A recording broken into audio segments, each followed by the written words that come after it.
I never thought much about online forums until one of them brought my brother back. Ryan had been missing for 2 years. One day, he went out to grab coffee and never came back. No suspicious activity on his bank account, no weird phone calls, no signs of struggle, just gone. The police said he'd likely been abducted, but without evidence, they couldn't do much. My family fell apart. My mom stopped eating.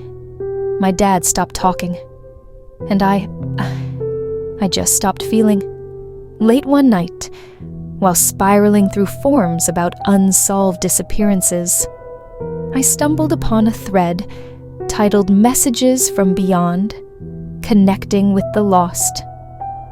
It was buried deep within an obscure corner of the internet and full of people claiming to receive messages from the dead.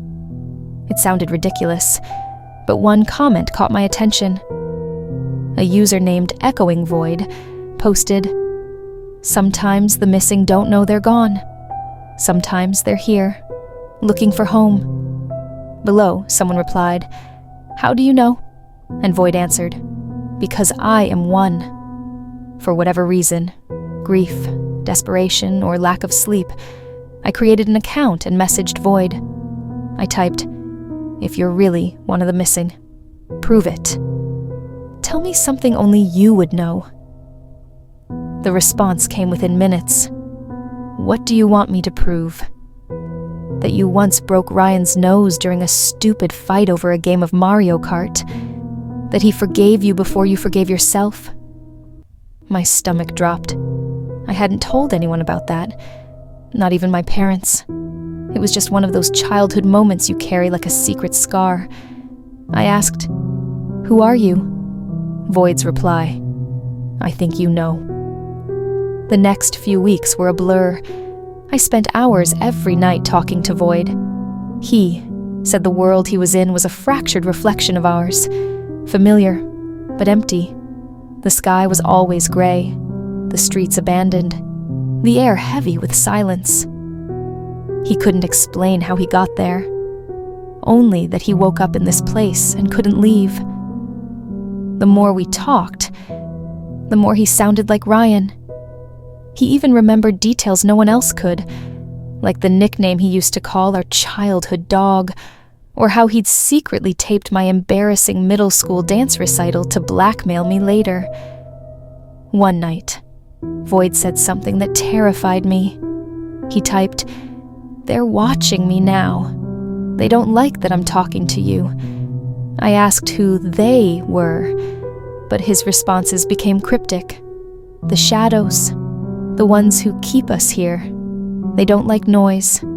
That was the last I heard from him for weeks. Then, a new message appeared in my inbox. "Do you want to see me?" Attached was a link to a live video feed. I hesitated but clicked. The stream showed a dimly lit street that looked eerily like the one Ryan and I grew up on. The houses were distorted, their shapes wavering as if viewed through heat haze. In the distance, a figure walked toward the camera. As they drew closer, I recognized his face. It was Ryan, but something was off. His eyes were too wide, his movements stiff, like a puppet on strings. He smiled at the camera, but it wasn't the smile I remembered. It was forced, unnatural. He raised a hand and waved. In the live chat beside the video, he typed, "It's me. I told you I was here." I couldn't move. My heart felt like it was trying to escape my chest. Suddenly, the camera shook violently. The shadows behind Ryan began to shift and ripple, forming towering figures with jagged edges. They moved closer, their distorted limbs reaching for him. Ryan typed, "They're coming. You have to help me. Find the door." The feed cut out. I spent the next few days piecing together everything he'd said about his world, looking for clues about the door. It wasn't much, but he'd mentioned a specific place from our childhood, an old abandoned cabin in the woods where we used to play. I drove there, half expecting nothing. The cabin was just as we'd left it, rotting and overgrown. Inside, I found a trapdoor beneath a threadbare rug. The ladder below led to a tunnel that stretched on for what felt like miles. At the end was a heavy iron door with strange carvings. As I touched it, my phone buzzed.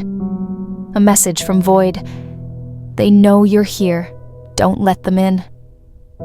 Before I could reply, the shadows began to seep through the walls, crawling toward me like living tar. I shoved the door open and stepped through. I don't know how to explain what happened next. One moment, I was in the tunnel.